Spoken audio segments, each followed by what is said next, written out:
Hello everyone. So this is the full chapter of ninth class chapter 1. लेकिन इसके पहले के दो पार्ट हैं जिनका लिंक मैं नीचे डिस्क्रिप्शन बॉक्स में दे दूंगी और आपको वहां पे बाकी के पार्ट्स मिल जाएंगे. सो स्टार्ट करते हैं स्टेट्स ऑफ मैटर से. इससे पहले का मैं ऑलरेडी करा चुकी हूँ. Observe different types of matter around you. अपने आसपास जितने भी मैटर हैं, जितनी भी चीजें, आप उसको ऑब्जर्व करो एक बार.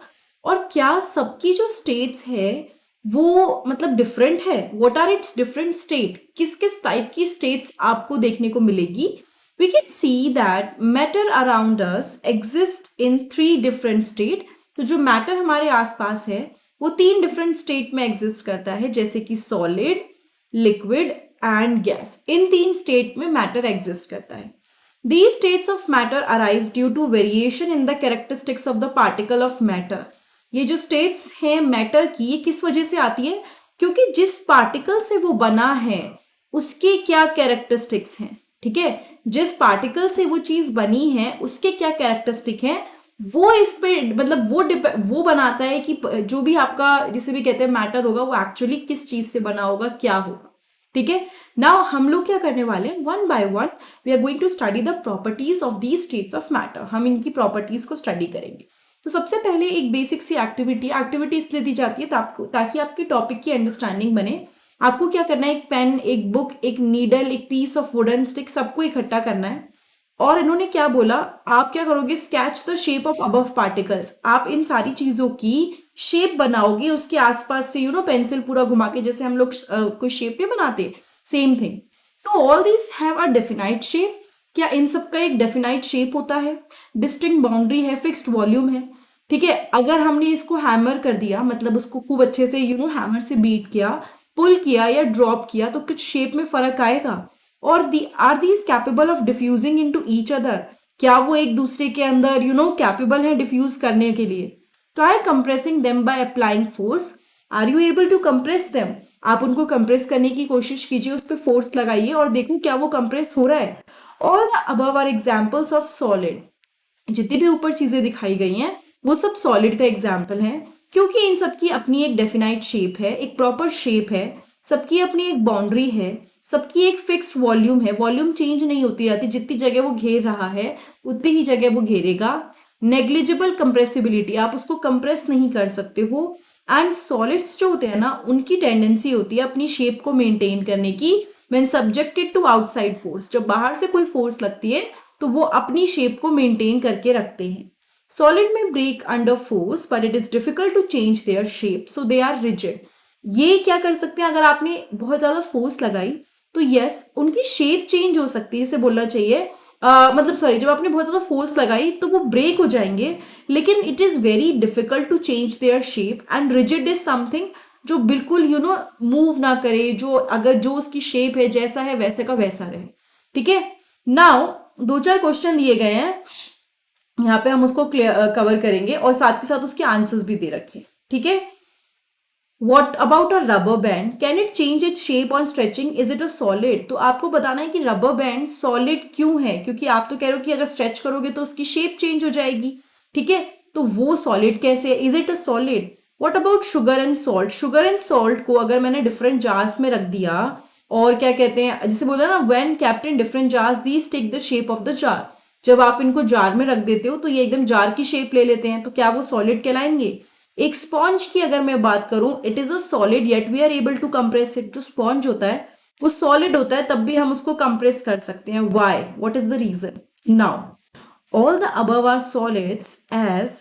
अब ये तीनों चीजें, चाहे स्पॉन्ज हुआ, चाहे शुगर एंड सॉल्ट हुआ, चाहे रबर बैंड हुआ, तीनों की तीनों चीजें सॉलिड हैं. These are solid. उसका रीजन दे रखा है क्यों सॉलिड है. A rubber band changes shape under force and regain the same shape when the force is removed. यानी कि जैसे ही आपने फोर्स हटा ली वो वापस अपनी मतलब जिसे कहते हैं ना शेप पे, तो पहले छोटू सा था, फिर आपने उसको स्ट्रेच किया तो वो बड़ा हो गया, लेकिन वो जैसे ही आपने फोर्स हटाई तो वो वापस अपनी नॉर्मल ओरिजिनल शेप में आ गया. तो इससे क्या पता चलता है, जब वो नॉर्मल अपनी शेप में वापस आ जाता है, इससे हमको ये आइडिया लगता है, जिसे कहना चाहिए कि भैया जो भी चीज है वो है तो सॉलिड है ना, चाहे आपने जब फोर्स हटा ली तो अपने आप वो वापस नॉर्मल आ गया. नाउ अगर मैं बोलूं the shape of each individual sugar और सॉल्ट क्रिस्टल रिमेन फिक्स, हम ठीक है बात कर रहे हैं कि हमने बहुत सारा ग्रुप में ले लिया, लेकिन अगर ग्रुप की बात ना करूं, मैं इंडिविजुअली शुगर और सॉल्ट क्रिस्टल्स को लूं, तो उसकी एक एक जो पार्टिकल है उसकी शेप तो फिक्स रहेगी ना। अगर हम उसको हैंड में ले ले या प्लेट में ले ले या जार में ले ले, it is going to remain fix. A sponge has minute holes in which air is trapped. When we press it, the air is expelled out and we are able to compress it. जो sponge होता है ना, उसके अंदर कुछ कुछ minute holes होते हैं, ठीक है, जिसके अंदर हवा भरी हुई होती है, मतलब फंसी हुई होती है। जब हम उसे प्रेस करते हैं तो एयर बाहर एक्सपेल आउट हो जाती है और हम उसे कंप्रेस कर पाते हैं। तो तीनों चीजें ये शो करती हैं कि ये स्टेट ऑफ मैटर में सॉलिड की, जिसे कहते हैं ना, सॉलिड है। तो फर्स्ट टॉपिक हमने कवर कर लिया, that is solid state. Now we will come towards the liquid state. आपको इन सारी चीजों को जो आपको दिखा रखी है इनको कलेक्ट करना है, ठीक है। कंटेनर लेने हैं डिफरेंट शेप के, और आप मार्क कर दीजिए, put a 50 ml mark on these container using a measuring cylinder from the laboratory. आप क्या करो, शेप्स, अलग अलग शेप्स के आप कंटेनर लो और सब पे 50 ml तक का मार्क कर लो। What will happen if these liquids are split on the floor, or measure 50 ml of any one liquid and transfer into another container one by one? Does the volume remain the same? देखो क्या कह रहे हैं वो, कि आपको क्या करना है ना, सपोज आपने कोई एक चीज इस कंटेनर में 50 ml लिया, ठीक है, उसके बाद आपने कंटेनर की शेप चेंज कर दी, यहाँ पे 50 ml, तो जहां पहले वो जितनी वॉल्यूम यानी स्पेस ऑक्यूपाई कर रहा था, क्या वो अभी भी उतनी ऑक्यूपाई कर रहा है, ठीक है। Does the shape of the liquid remain the same? क्या जो शेप है लिक्विड की वो सेम रहती है? When you pour the liquid from one container on to another, does it flow easily? जब आप एक कंटेनर से दूसरे कंटेनर में लिक्विड को पोर करते हो तो क्या वो आराम से फ्लो होता है? We observe that liquid have no fix shape but have a fixed volume. हमने क्या ऑब्जर्व किया कि लिक्विड्स की कोई फिक्स शेप नहीं होती है, ठीक है, उनकी अपनी एक फिक्स शेप नहीं होती है, लेकिन they have a fix volume. यानी कि जिसे कहना चाहिए कि जितना, जिसे कहते हैं ना फिक्स शेप, कि सपोज वो ऐसी शेप में गया, या जिसे कहते हैं वो ऐसी शेप में गया, या फिर वो ऐसी शेप में गया, किसी भी शेप में गया, लेकिन जितना वो क्वांटिटी थी, सपोज जितनी जगह उसने घेर, दैट इज 50 ml, तो वो सब जगह पे 50 ml ही रहेगा या नहीं रहेगा? They take shape of the container in which they are kept. तो लिक्विड की क्वालिटी क्या होती है कि जिस कंटेनर में आप उसको रखते हो, ये उसकी क्या ले लेता है, शेप ले लेता है। तो जिस भी कंटेनर में आप लिक्विड को रखोगे उसकी शेप ले लेगा। Liquid flow and change shape, वो फ्लो भी करते हैं, शेप भी चेंज कर लेते हैं, इसीलिए वो रिजिड नहीं होते। जैसे सॉलिड रिजिड थे, दे आर नॉट रिजिड, और हम इनको फ्लूइड कह सकते हैं, but can be called fluid. तो क्या क्या बातें समझ में आई? सॉलिड रिजिड था, यहाँ पे ये रिजिड नहीं है, इनकी फिक्स शेप नहीं होती, लेकिन सॉलिड की फिक्स शेप होती है। और अगर मैं बोलूं कि इस नॉर्मल कंडीशन में कि ये फ्लूइड होते हैं, सॉलिड के लिए हम ये नहीं कह सकते कि फ्लूइड होते हैं, ठीक है। Refer to activities 1.4 and 1.5 where we saw that solid and liquid can diffuse into liquid. अब आपको क्या करना है, 1.4 और 1.5 को रेफर करना है, जहां पे हम क्या कह सकते हैं, एक सेकेंड, सॉरी, यस, जहां पे हमने देखा कि सॉलिड एंड लिक्विड कैसे मतलब डिफ्यूज हो गए लिक्विड के अंदर, जब हमने मिक्सचर वगैरह किया था, ठीक है, मिक्सचर फॉर्म किया था। The gases from the atmosphere diffuse and dissolve in water. जो गैसेस थी एटमॉस्फेयर से वो डिफ्यूज हो गई और वो डिसॉल्व हो गई वाटर के अंदर। These gases, especially oxygen and carbon dioxide, are essential for the survival of aquatic animal and plant. तो अगर मैं बात करूं एक्वेटिक एनिमल्स या प्लांट्स क्या करते हैं, उनको ऑक्सीजन की बहुत जरूरत है, कार्बन डाइऑक्साइड की बहुत जरूरत है, और all living creatures need to breathe for survival. जितने भी लिविंग क्रिएचर्स हैं सबको they need to breathe survival के लिए। The aquatic animal can breathe under water due to presence of dissolve oxygen in water. अगर मैं बोलूं कि कोई भी ऐसा एनिमल, एक्वेटिक एनिमल जो पानी के अंदर रह रहा है, वो सांस कैसे ले रहा है, क्योंकि वाटर के अंदर जो एक्वेटिक ऑर्गेनिज्म है उनको O2 मिल रही है, O2 की प्रेजेंस की वजह से आर एबल टू ब्रीथ। दस we may conclude that solid, liquid and gases can diffuse into liquid. तो solid, liquid and gases ये सब के सब liquid के अंदर diffuse हो सकते हैं, और rate of diffusion of liquid is higher than that of solid। यानी liquid बड़े आराम से liquid के अंदर ही मिल जाते हैं। अगर मैं solid कुछ मिलाऊं liquid के अंदर, या मैं liquid मिलाऊं, जैसे मैं ink मिलाऊं, ठीक है, या फिर मैं उसके अंदर चीनी मिलाऊं पानी के अंदर, तो चीनी को टाइम लगेगा, इंक वहीं की वहीं मिल जाएगी। तो ये जो लिक्विड हैं, इनका जो रेट ऑफ डिफ्यूजन है आपस में मिलने का वो काफी हाई होता है सॉलिड के comparison. This is due to the fact that in the liquid state, particles move freely and have greater space between each other as compared to particles in the solid state. ये किस वजह से है कि liquid state के अंदर particles move freely, particles बड़े आराम से freely move करते हैं and उनके बीच में greater space होती है as compared to जो solid state होता है. यानी solid state में अगर कोई particles हैं, they are compactly packed, बहुत compactly वो packed होंगे. लेकिन अगर मैं सेम चीज बोलूं लिक्विड के बारे में तो उसमें गैप होगा, they will not be very much compactly packed. So यहाँ पे ये जो गैप है दैट इज लिक्विड. इसी की वजह से ये अपनी शेप चेंज कर पाते हैं, ये फ्लूइड फॉर्म में होते हैं, आराम से मिल जाते हैं क्योंकि इनके बीच में गैप इतना है.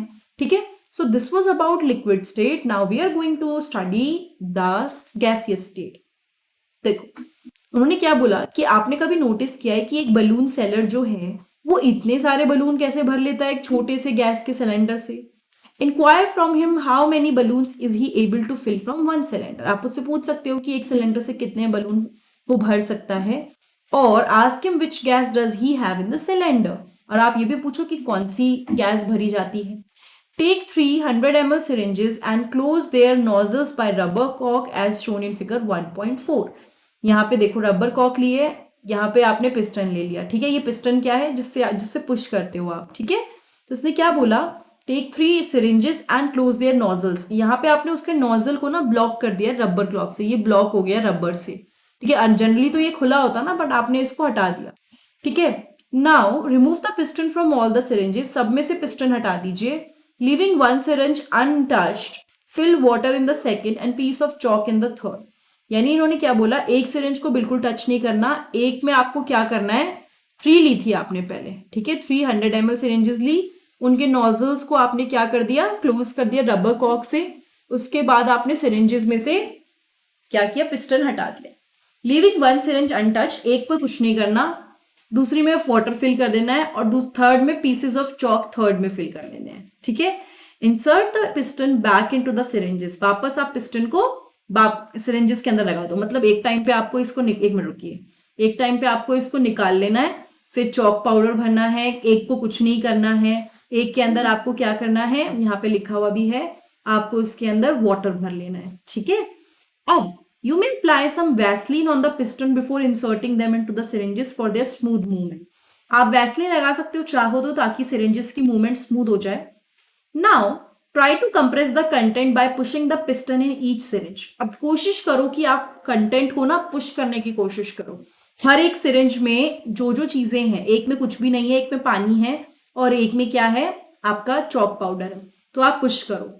Now try to compress the content by pushing the piston in each syringe. इसने क्या बोला कि यहाँ पे ये चीज तो हमने कर ली. एक सेकंड रुको.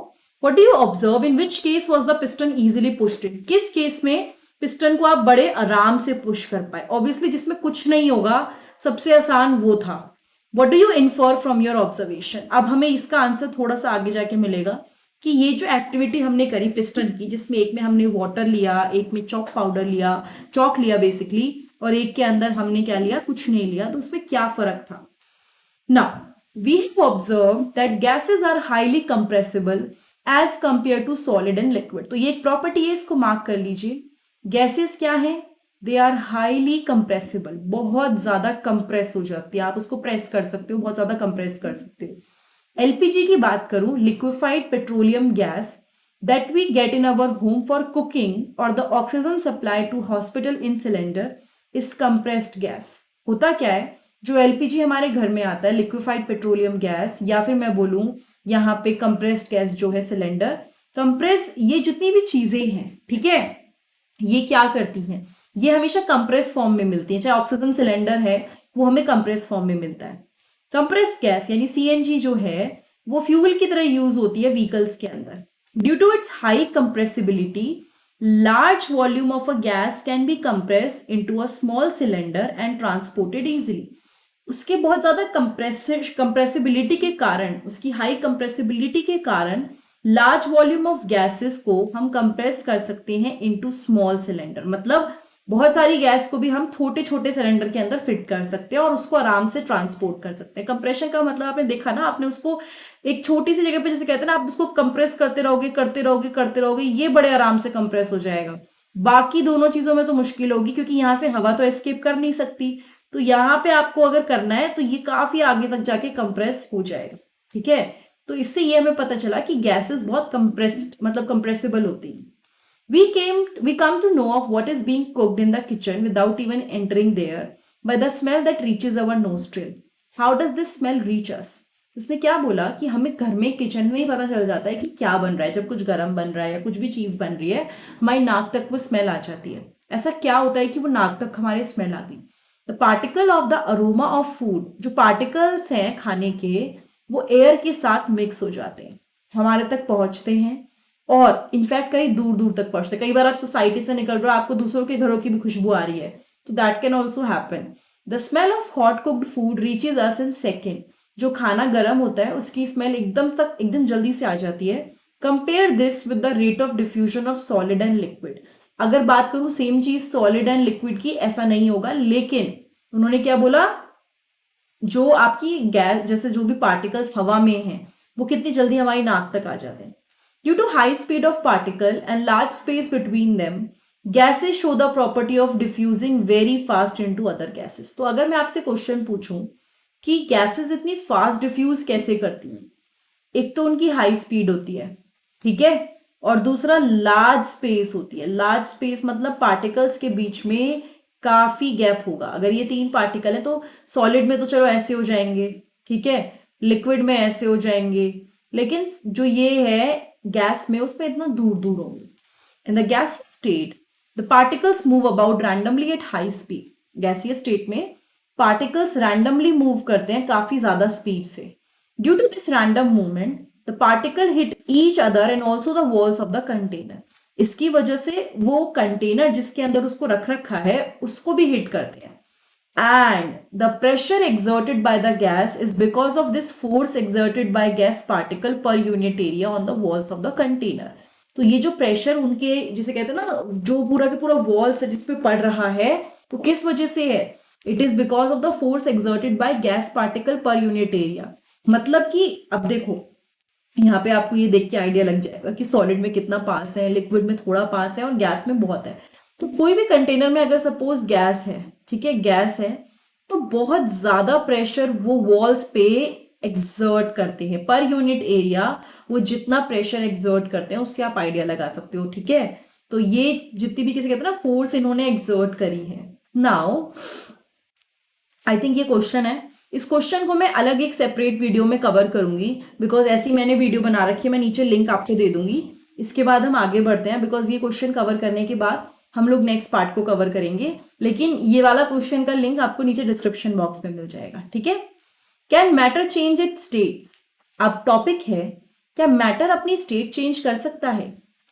We all know from our observation that water can exist in 3 states of matter, कि वाटर 3 स्टेट में एग्जिस्ट करता है, सॉलिड में, आइस में, मतलब solid as ice, liquid and gas. तो सॉलिड में वो आइस की तरह एग्जिस्ट करता है, लिक्विड का हमें पता ही है पानी की तरह, एंड गैस यानी कि वाटर वेपर, ठीक है। Now what happens inside the matter during this change of state? Matter के साथ होता क्या है जब ये चेंज होता है? What happens to the particle of matter during the change of the state? ये पार्टिकल्स के साथ क्या होता है? How does the change of state take place? ये कैसे हो रहा है ये स्टेट चेंज? ये सारी चीजें हमें समझने की जरूरत है। नाउ अब हम लोग टेम्परेचर एंड बाकी सब चीजों को ना डिटेल में स्टडी करेंगे कि फर्क पड़ता क्या है, ठीक है। Effect of change of temperature. Take about 150 gram of ice in a beaker and suspend a laboratory thermometer so that it bulb is in contact with the ice.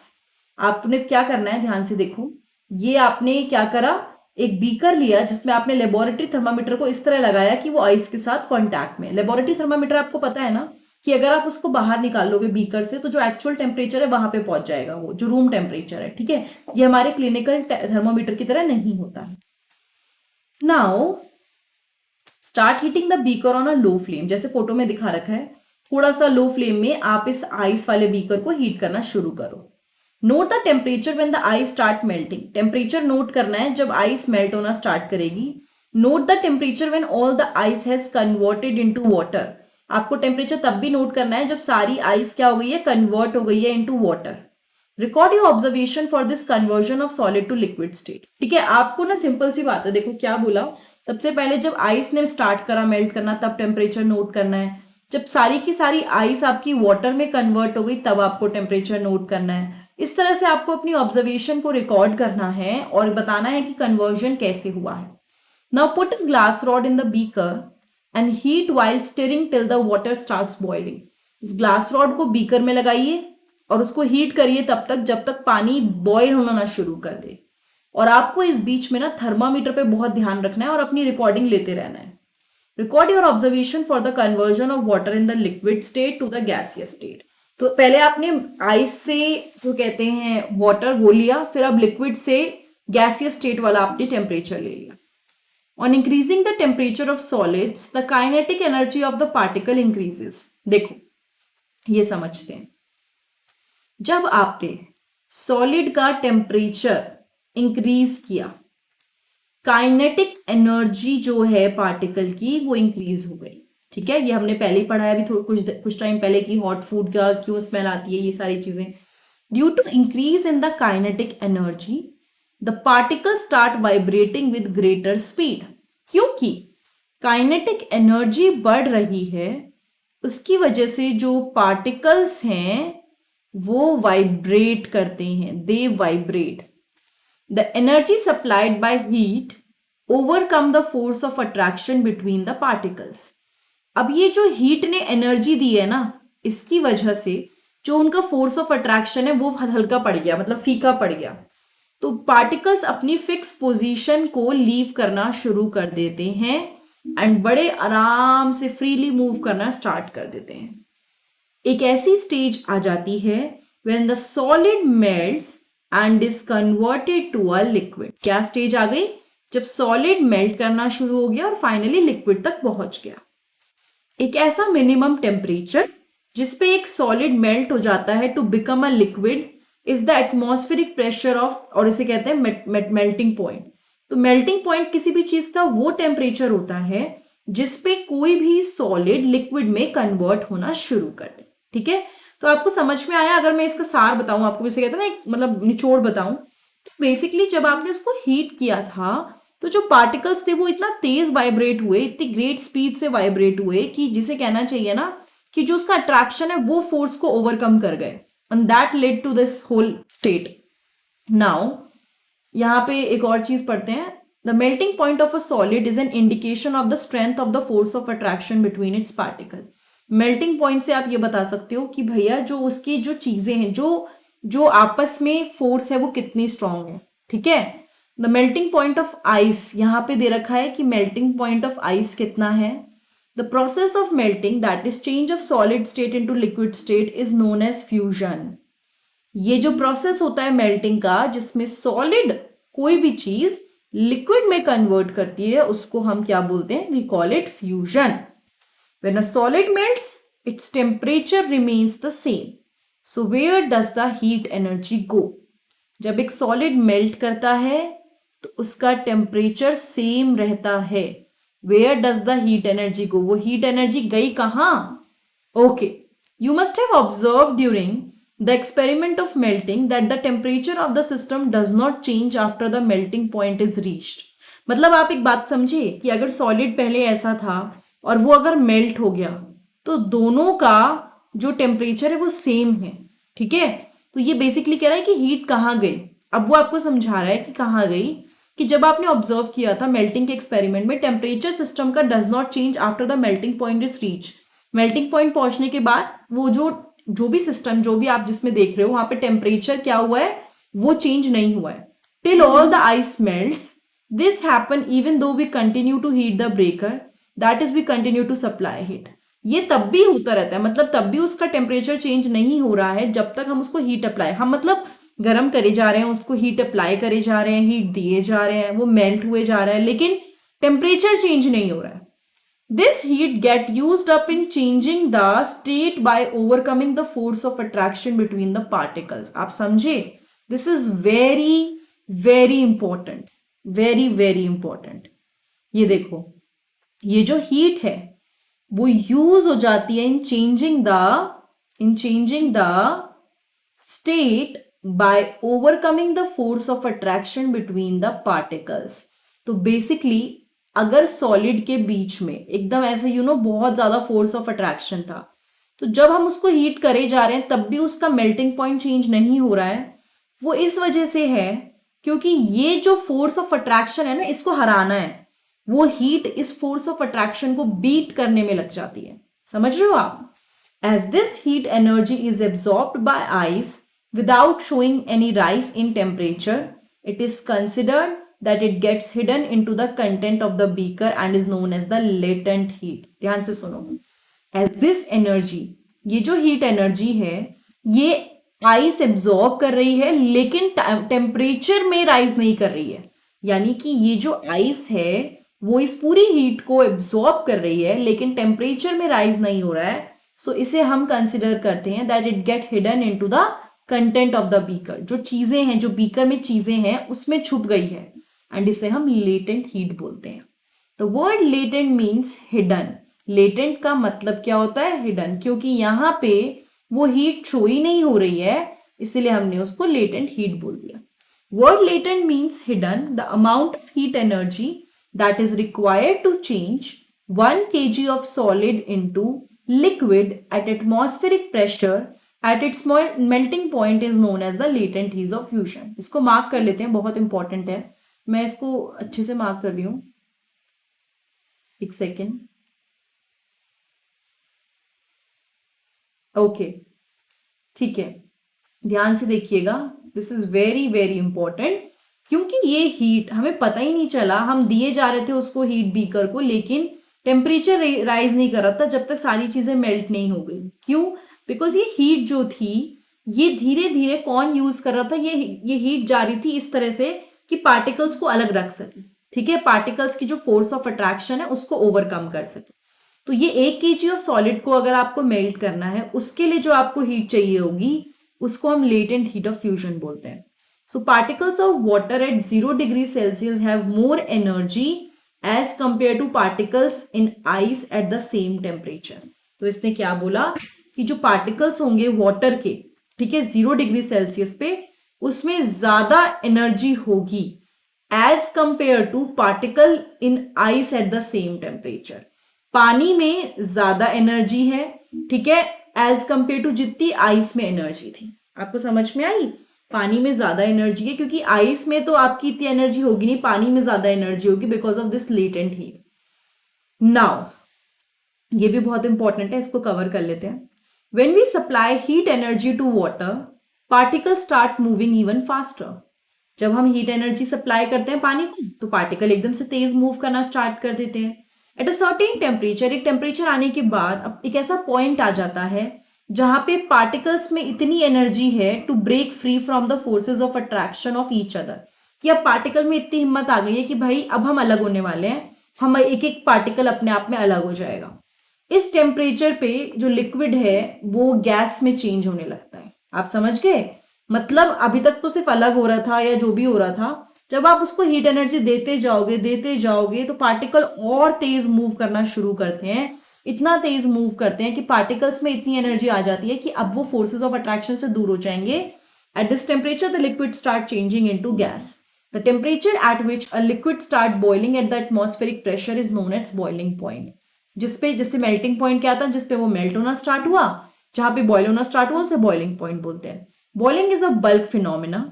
Particles from the bulk of the liquid gain enough energy to change into its vapour state. इसने क्या बोला? Particle जो होते हैं वो इतनी energy gain कर लेते हैं कि वो वेपर स्टेट में कन्वर्ट हो जाए।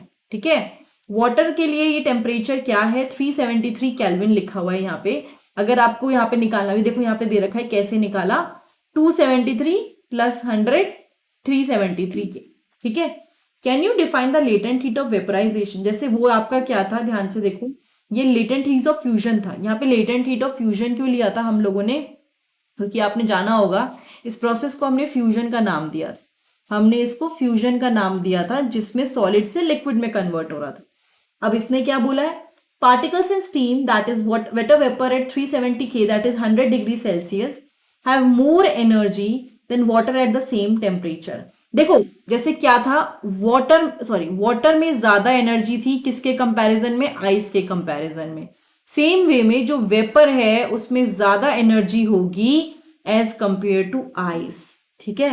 पार्टिकल एंड स्टीम, उसके अंदर ज्यादा एनर्जी होती है वाटर के कंपैरिजन में। इसी वजह से दिस इज बिकॉज ये क्यों होता है, क्योंकि जो स्टीम में पार्टिकल्स होते हैं वो एक्स्ट्रा एनर्जी फॉर्म करते हैं, मतलब एब्जॉर्ब कर लेते हैं in the form of latent heat of vaporisation. तो जो जैसे हमने लेटेंट हीट ऑफ फ्यूजन पढ़ा था, तो सेम वे में यहाँ पे भी हिडन जिसे कहते हैं ना एनर्जी, वो एब्जॉर्ब करते हैं। और इसकी वजह से क्या होता है, इनके अंदर ज्यादा एनर्जी होती है, किसके अंदर, स्टीम के अंदर। So, we infer that the state of matter can be changed into another state by changing the temperature. अगर आप टेम्परेचर को चेंज कर दो तो आप स्टेट को चेंज कर सकते हो दूसरी स्टेट में। You can change one state into another. We have learned that substances around us change state from solid to liquid and from liquid to gas and application of heat. तो जब आप heat लगाते हो तो जो भी चीजें हैं वो solid to liquid and from liquid to gas वो ऐसे चेंज होती है।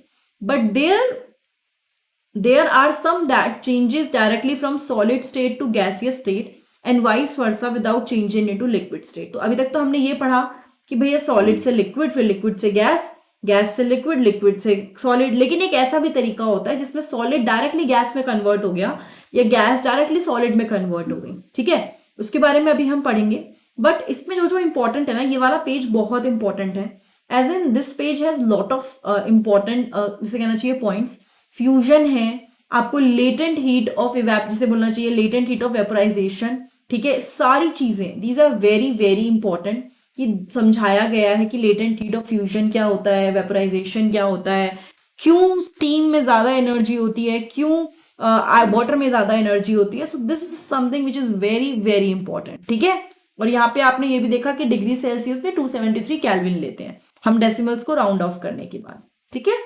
नाउ इसको अभी हम पढ़ते हैं, लेकिन उससे पहले टेक सम कैम्फर और अमोनियम क्लोराइड। आप कैम्फर ले लीजिए जो कपूर होता है, या फिर अमोनियम क्लोराइड ले लीजिए, उसको क्रश करिए और उसको एक चाइना डिश में आप डाल दीजिए, ठीक है। यहाँ पे देखो डाल दिया उसको। Put an inverted funnel over the China dish. आप उसको क्या करो, एक फनल लगा दो ऊपर से and put a cotton plug, सबसे ऊपर कॉटन प्लग लगा दिया ताकि वो बाहर ना निकल पाए। And now heat slowly and observe. अगर आप उसको देखोगे और ऑब्जर्व करोगे तो आपको कुछ अलग केस दिखेगा। क्या दिखेगा, change of state directly from solid to gas. तो ये सॉलिड से सीधे गैस में कन्वर्ट हो जाएगा, ठीक है। इसने क्या बोला, यहाँ पे अमोनियम क्लोराइड के वेपर्स हैं जो कि यहाँ पे देखो यहाँ पे लग गए हैं, ठीक है, यहाँ पे आ गए हैं वेपर्स। तो ये क्या दिखा रहा है, सॉलिड से डायरेक्ट लिक्विड में, और इसको सॉलिड से डायरेक्ट गैस में। और जब कोई भी चीज सॉलिड से डायरेक्ट गैस में जाती है तो हम उसको सब्लिमेशन बोलते हैं। क्या बोलते हैं, सब्लिमेशन।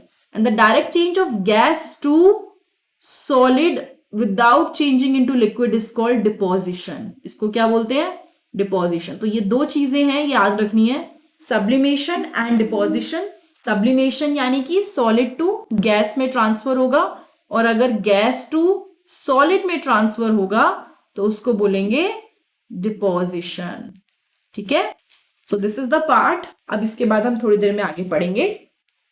हेलो एवरीवन, इस वीडियो में हम लोग पढ़ने वाले हैं effect of changes of pressure. Now we have already learned that the difference in the various states of matter is due to the difference in the distances between the constituent particles. यानी कि जो difference होता है अलग अलग states of matter में, वो किस वजह से होता है कि जो पार्टिकल्स हैं उनके बीच में डिस्टेंस कितनी है। यानी अगर वो बहुत क्लोज हैं तो हम उसको सॉलिड की कैटेगरी में रखते हैं, थोड़ा दूर हैं तो लिक्विड की कैटेगरी में रखते हैं, और बहुत दूर हैं तो हम उसको गैस की कैटेगरी में रखते हैं, ठीक है। तो डिस्टेंस जो है पार्टिकल्स के बीच में, that is one of the factor जो डिटरमाइन करता है कि कौन सा मैटर है ये। What will happen when we start putting pressure and compress a gas enclosed in a cylinder? Will the particles come closer? Do you think that increasing or decreasing the pressure can change the states of matter? वो कह रहा है कि अगर आपने क्या किया, आपने बहुत ज्यादा प्रेशर लगाना शुरू कर दिया सपोज किसी गैस के ऊपर, ठीक है, तो क्या आपको कोई चेंज दिखेगा गैस के अंदर? क्या वहां पे पॉसिबिलिटी है कि गैस अपनी स्टेट चेंज करेगी? इसके बाद लिखा है applying pressure and reducing temperature can liquefy gases.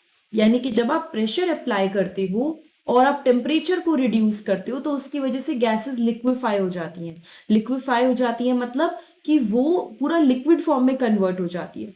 तो जैसे इसने बोला, have you heard of solid carbon dioxide, इसको बहुत हाई प्रेशर में स्टोर किया जाता है। Solid CO2 get converted directly to gaseous state on decreasing of pressure to 1 atmosphere. यानी कि ये जो सॉलिड CO2 है इसको बहुत ज्यादा हाई प्रेशर में सेव किया जाता है और ये वापस बैक टू नॉर्मल आ जाएगा अगर आप प्रेशर को 1 एटमॉस्फेयर डिक्रीज कर दो। ठीक है, मतलब वो लिक्विड स्टेट में भी नहीं आएगा, वो डायरेक्टली क्या होगा, सॉलिड से लिक्विड, जिसे कहना सॉरी सॉलिड से गैस, गैस से solid, just by increasing or decreasing the pressure. This is the reason that solid carbon dioxide is also known as dry ice. तो इसने क्या बोला, यही रीजन है कि जो कार्बन डाइऑक्साइड होती है उसको ड्राई आइस के नाम से बोला जाता है। ठीक है, सॉलिड जो कार्बन डाइऑक्साइड है उसका नाम ड्राई आइस होता है। Thus we can see that pressure and temperature determine the states of a substance. तो हम ये कह सकते हैं कि जो प्रेशर है और टेम्परेचर जो है वो स्टेट को डिटरमाइन करता है कि whether it will be a solid, liquid या फिर गैस। ठीक है, तो यहाँ पे अगर आपको याद करना है इसको बिल्कुल ध्यान से अपने माइंड में फिट कर लीजिए। यानी कि इन्होंने प्रोसेसेस दे रखी हैं। ठीक है, गैस से अगर लिक्विड बन रहा है तो कंडेंसेशन, लिक्विड से गैस बन रहा है तो वेपराइजेशन, गैस से सॉलिड बन रहा है तो डिपोजिशन, सॉलिड से गैस बन रहा है तो सब्लिमेशन, लिक्विड से सॉलिड हो रहा है तो सॉलिडिफिकेशन और सॉलिड से लिक्विड हो रहा है तो फ्यूजन। ठीक है, that is the whole process जो यहाँ पे एक ही डायग्राम में समझा दिया है। ये क्वेश्चन सारे के सारे मैं एक साथ कवर करूंगी। नाउ मैं आपको कुछ पॉइंट पढ़ा देती हूँ, जैसे कि evaporation. Do we always need to heat or change pressure for changing the states of matter? क्या हमें हमेशा प्रेशर चेंज करने की जरूरत है अगर मैं मैटर, स्टेट ऑफ मैटर को चेंज करना चाहती हूँ? Can you quote some example from everyday life where change of state from liquid to vapor take place without the liquid reaching the boiling point? तो एक बहुत बेसिक सी चीज है। Liquid बोल रहा है कि लिक्विड क्या होगा, लिक्विड से गैस बनेगा, लेकिन इस बीच में जिसे कहते हैं ना बॉइलिंग पॉइंट नहीं आएगा, बिना मतलब बॉइल करे वो अपने आप मतलब वैपोरेट हो जाएगा। तो इसका बेस्ट एग्जाम्पल जो आप देख सकते हो that is wet clothes. Wet clothes सूख जाते हैं। What happens to water in the above two example? इन दोनों एग्जाम्पल में जैसे कि एक नॉर्मली बात है, आपने पहले एग्जाम्पल में पानी को खुला छोड़ दिया अनकवर्ड, और एक में आपने क्या किया, वेट क्लोथ का एग्जाम्पल लिया, तो वो क्या हुआ है, वहां पे जो लिक्विड है that is getting converted into gas. क्या हो रहा है, वो गैस में कन्वर्ट हो रहा है। We know that particles of matter are always moving, are never at rest. जो पार्टिकल्स होते हैं मैटर के वो हमेशा मूव करते रहते हैं, कभी भी रेस्ट में नहीं होते हैं। At a given temperature, in any gas, liquid or solid, there are particles with different amount of kinetic energy. इसने क्या बोला, एक गिवन टेम्परेचर पे कोई भी गैस की जिसकी हम बात कर रहे हैं, लिक्विड या फिर सॉलिड की, पार्टिकल्स होते हैं जिनकी काइनेटिक एनर्जी अलग अलग होती है। In case of liquids, a small fraction of particles at the surface having higher kinetic energy is able to break away from the forces of attraction of other particles and get converted into vapor. तो ये reason समझा दिया कि क्या हुआ होगा जब वो जिसे कहते हैं फॉर्म चेंज करिए। तो इन्होंने क्या किया, कुछ पार्टिकल्स ने अपनी जिनकी हाई काइनेटिक एनर्जी थी उन्होंने अट्रैक्शन ऑफ फोर्स को ओवरकम कर लिया। ठीक है, हाई काइनेटिक एनर्जी से फोर्स ऑफ अट्रैक्शन को ओवरकम कर लिया। This phenomena of change of liquid into vapours, ये जो फिनोमिना हुआ जिसमें लिक्विड से वेपर बना, क्यों बना, फिर से देखो, क्योंकि उन्होंने जो पार्टिकल्स थे उनकी हाई काइनेटिक एनर्जी ने जो फोर्स ऑफ अट्रैक्शन थी उसको ब्रेक कर दिया। ये phenomena of change of a liquid into vapour at any temperature below it's boiling point is called evaporation. जब ये फिनोमिना होता है कि बॉइलिंग पॉइंट से पहले ही, उबाले बिना ही कोई चीज इवेपोरेट हो जाती है, तो ये इसको हम इवेपोरेट बोलते हैं। यानी बॉइलिंग की जरूरत ही नहीं पड़ी, बिना बॉइलिंग की कोई चीज ने अपनी स्टेट चेंज कर ली, क्योंकि उसके बीच की काइनेटिक एनर्जी इतनी ज्यादा हो गई कि फोर्स ऑफ अट्रैक्शन को उसने पीछे छोड़ दी। ठीक है, नाउ फैक्टर्स अफेक्टिंग इवेपोरेशन। अब यहाँ पे 2-4 एग्जाम्पल एक एक्टिविटी है वो पढ़ेंगे। 5 ml वाटर ले लीजिए टेस्ट ट्यूब में and keep it near a window और अंडर अ फैन। ठीक है, 5 ml वाटर एक टेस्ट ट्यूब में विंडो या अंडर फैन के नीचे रख दो। 5 ml water open china dish में रख दो या फिर कीप इट नियर विंडो और under a fan. 5 ml of water in open china, एक second, open china dish and keep it inside a cupboard और on a shelf in your class. Record the room temperature. आपको क्या करना है ना, बताना है कि यहाँ पे सबसे पहले कहाँ पे इवेपोरेशन हुआ, कहाँ पे हुआ, कितनी कितनी जगह पे कैसे हुआ। तो जब आप ये सारी चीज करोगे तो आपके पास कुछ कंक्लूजन्स आएंगे। क्या कंक्लूजन्स आएंगे? We know that evaporation is a surface phenomena, क्योंकि सरफेस पे से काइनेटिक एनर्जी जो सरफेस के पार्टिकल्स है उसकी बढ़ती है and it leads to finally, जिसे बोलना चाहिए एवेपोरेशन, है ना। If the surface area is increase the rate of evaporation increases. ये बहुत इंपॉर्टेंट है, अगर आपने सरफेस एरिया बढ़ाया तो इवेपोरेशन का रेट भी बढ़ेगा। For example while putting clothes for drying up we spread them out. हम एक के ऊपर एक कपड़ों को नहीं रख रहे हैं, हम उसको खुले में ऐसे अगर छोड़ रहे हैं तो फटाफट से इवेपोरेशन होगा क्योंकि सरफेस एरिया बढ़ गया। दूसरी चीज, अगर आपने इतने से ग्लास में, कप में आपने कुछ लिया है, सूप लिया है, और आपने इतने बड़े कप में मतलब या बोल में सूप लिया है, तो यहाँ जल्दी ठंडा होगा क्योंकि यहाँ पे सरफेस एरिया बढ़ जाएगा। ठीक है। नाउ इन्होंने क्या बोला, एन इंक्रीज ऑफ टेम्परेचर। जितना ज्यादा टेम्परेचर बढ़ेगा उतना ज्यादा पार्टिकल्स के अंदर काइनेटिक एनर्जी आएगी, जो हमने पढ़ा था, जिस काइनेटिक एनर्जी से जो फोर्स ऑफ अट्रैक्शन है, ठीक है, फोर्स ऑफ अट्रैक्शन जो पार्टिकल्स की है उसको ओवरकम कर पाएंगे। A decrease in humidity. Humidity बहुत ज्यादा होगी, अगर आसमान में, हवा में ज्यादा वाटर वेपर प्रेजेंट होंगे तो बहुत मुश्किल होगा, जिसे कहना चाहिए कि वो टेम्परेचर को कंट्रोल कर सके। The air around us can not hold more than a definite amount of water vapour. अब ऊपर भी मॉइस्चर है, यहाँ से भी मॉइस्चर जाएगा तो यहाँ अटक जाएगा ना, तो उस सबसे डील करने के लिए क्या करना है, यहाँ पे मॉइस्चर कम होना चाहिए, जितना कम यहाँ होगा उतनी जल्दी इवेपोरेशन होगा। The air around us cannot hold more than a definite amount of water vapor at a given temperature.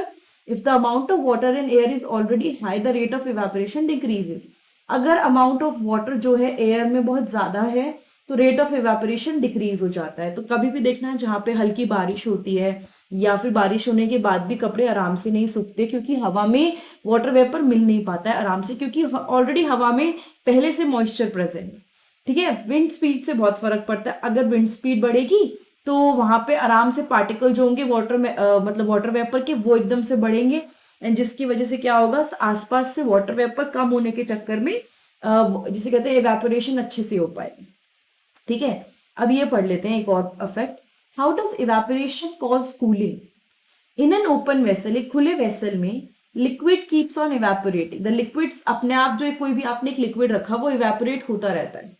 The particles of liquid absorb energy from the surrounding. जो लिक्विड के पार्टिकल्स हैं वो एनर्जी लेते हैं from the surrounding to regain the energy loss during evaporation. ठीक है। यानी कि देखो हुआ क्या, सबसे पहली चीज तो लिक्विड इवेपोरेट हो रहा है, तो लिक्विड के जो पार्टिकल्स हैं वो एनर्जी एब्जॉर्ब कर रहे हैं सराउंडिंग से to regain the energy loss, जितनी भी एनर्जी लॉस हुई है। This absorption of energy from the surrounding make the surrounding cold. जो ये एब्जॉर्प्शन है एनर्जी, मतलब सपोज यहाँ पे कोई चीज इवेपोरेट कर रही है, यहाँ पे जिसे कहना चाहिए कोई भी, जिसे कह लो मतलब एनर्जी है, तो जब ये इवेपोरेशन हो रहा है इसको कंपनसेट करने के लिए यहाँ से एनर्जी को एब्जॉर्ब करेंगे। They will absorb the energy from the surrounding, यहाँ से एब्जॉर्ब करेंगे। जब ये होता है दिस एब्जॉर्प्शन, इसकी वजह से जो सराउंडिंग है, इसकी वजह से जो सराउंडिंग है वो कोल्ड हो जाएगी। ठीक है। So that is the answer. Now ये वाला और पढ़ लेते हैं, this is very important. What happens when you pour some acetone on your palm?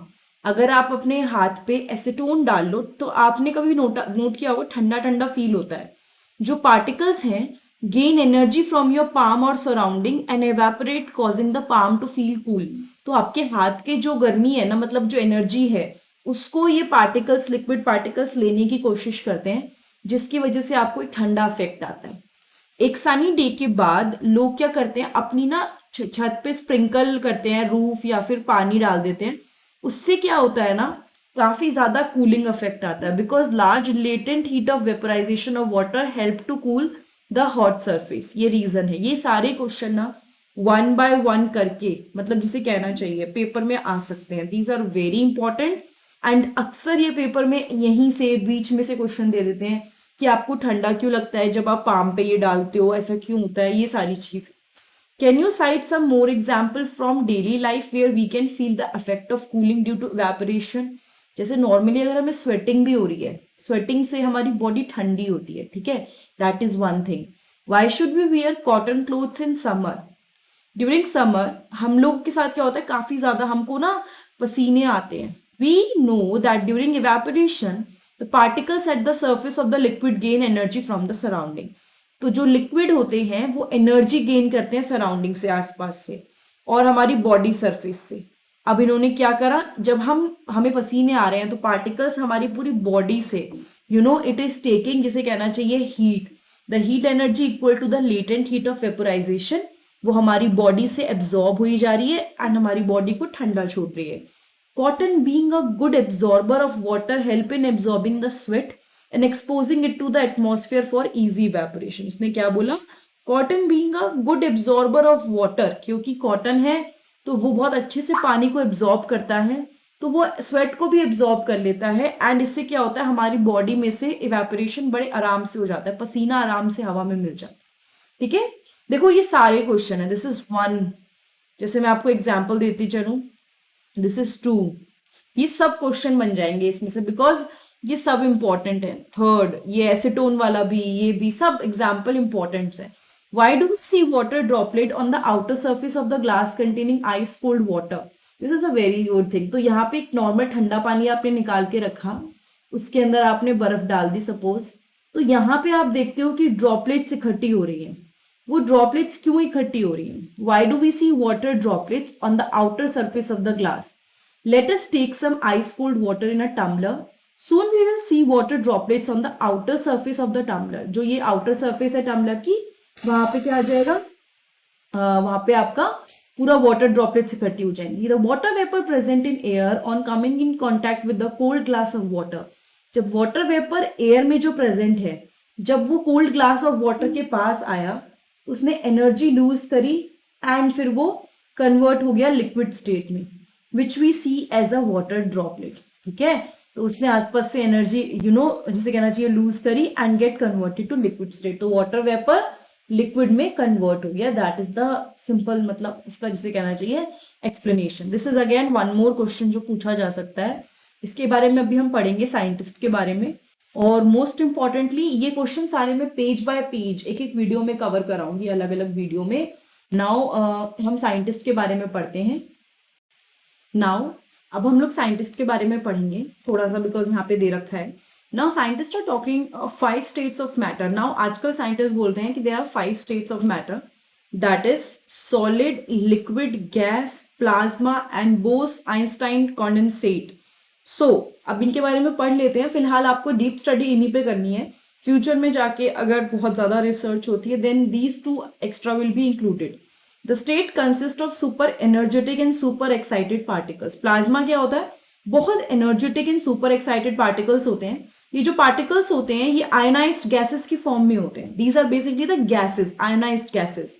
और fluorescent tube and neon sign bulb consist of plasma, यानी कि जो फ्लोरोसेंट ट्यूब्स होती हैं, जो नियॉन साइन बल्ब्स होते हैं जिसमें थोड़ा अलग तरह का कलर्स आते हैं, उसके अंदर ये आपकी प्लाज्मा ही होता है।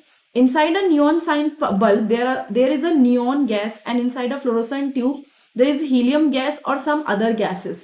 तो इसने क्या बोला कि अगर नियॉन साइन बल्ब की बात करोगे तो एक नियॉन साइन बल्ब के अंदर, inside a neon sign bulb, there is a neon gas. क्या है? नियॉन गैस है। और inside a fluorescent tube there is helium gas और सम अदर गैस। ठीक है, ये जो गैस होती हैं ये आयोनाइज होती हैं, that is get charge when electric energy flows through it. ये चार्ज हो जाती है जब इलेक्ट्रिक एनर्जी फ्लो करती है। This charging up create a plasma glowing inside the tube और बल्ब, यानी कि ये जो चार्जिंग अप है वो एक plasma glowing inside the tube और बल्ब, जिसे कहते हैं ना, ये बेसिकली ये जो चार्जेस हैं, जिसे कहना चाहिए पूरा गैसेस जो चार्ज फॉर्म में है, ये क्या करते हैं? प्लाज्मा को ग्लोई फॉर्म में प्रोड्यूस करते हैं। The plasma glows with a special colour depending on the nature of the gas. ये जो प्लाज्मा होता है वो एक स्पेशल कलर के साथ ग्लो करता है, इस बात पे डिपेंड करता है कि नेचर क्या है गैस का। The sun and the stars glow because of the presence of plasma in them. तो जो सन और स्टार हैं वो ग्लो करते हैं क्योंकि उनके अंदर प्लाज्मा प्रेजेंट है। The plasma is created in star because of very high temperature. और अगर हम बात करें कि स्टार्स के अंदर प्लाज्मा कहाँ से आया, तो बिकॉज वो बहुत ज्यादा हाई टेम्परेचर की बात हो रही है, उस वजह से इसके अंदर आया। बोस आइंस्टाइन कॉन्डेंसेट 1920 में इन एक Indian physicist Satyendra Nath Bose had done some calculation for the fifth state of matter. उन्होंने थोड़ा सा रिसर्च करी। Building on this calculation Albert Einstein predicted a new state of matter, the Bose-Einstein condensate. In 2001, Eric A. Cornell, Wolfgang Ketterle, and Carl E. Wieman of USA received a Nobel Prize in Physics for achieving Bose-Einstein condensation. The BEC is formed by cooling a gas of extremely low density, about 1000 the density of normal air, to super low temperature. यानी जो आप इसमें क्या करना है, आप कोई भी गैस लो, गैस जो बहुत लो डेंसिटी गैस है, ठीक है, और ये जो लो डेंसिटी गैस हो, इसको आपको क्या करना है, बहुत सुपर लो टेम्परेचर पे आपको इसको क्या करना है, मतलब इसको फेस कराना है बहुत कम टेम्परेचर से, और उसके बाद आपको ये अचीव हो जाएगी। सो आप इस साइट पे you can go through to get the information, आपको काफी कुछ मिल जाएगा camp for kids. And that is all for this whole chapter. ये हमने ऑलमोस्ट पूरा खत्म कर लिया है। इसकी एक्सरसाइज हम लोग करेंगे लेकिन अगली वीडियोस में। अगर आपको कोई भी वीडियो देखनी है 8th साइंस की, मेरे चैनल पे 9th साइंस की प्लेलिस्ट आप जरूर चेक कीजिएगा, ठीक है। जैसे ही आप वो चेक करेंगे, उसके अलावा आपको और भी सब्जेक्ट्स मिलेंगे जो आपको दिख जाएंगे जिसमें वीडियोस बनी हुई हैं। प्लस मैंने हर एक पेज का जो भी क्वेश्चन आंसर है वो सब वीडियो डाली है, तो आप उनको देख सकते हैं।